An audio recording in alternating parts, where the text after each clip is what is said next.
everything that we did, it was more of a crack opening for somebody behind us, in the same way that the people before us did, in the same way that, you know, people like Carmen Monroe or Mona Hammond or Corinne Skinner Carter, some of these names people don't know. I mean, for instance, there was a Pauline Henriquez who went to Lambda, which was the school I went to. She went to Lambda, I think, in the late 40s or 50s. She went there and trained as an actor, but then she decided that, you know, she was fed up with the kind of parts, and there were very few parts that were being offered to anybody in that time. She went to social work, with something else that she really enjoyed.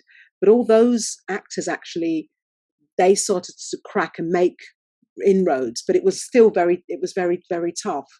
I think it's really interesting, the history behind all of that. And I've just, it's another book, apart from my book, a book I'm going to plug a little bit. It's by Stephen Vaughan, and it's called Deeper the Roots. And basically he's talking about the trailblazers who changed British black theatre.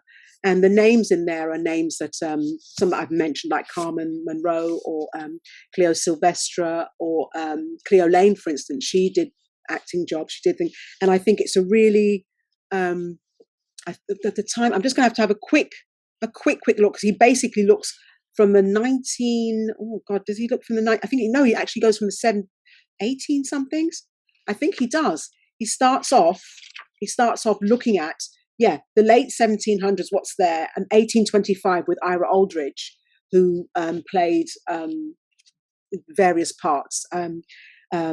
He played Othello, and I think he played Titus Andronicus. He played in lots of different things, right up to, I think he stops at about the 60s or the late 60s. I'm flicking. No, he stops 75.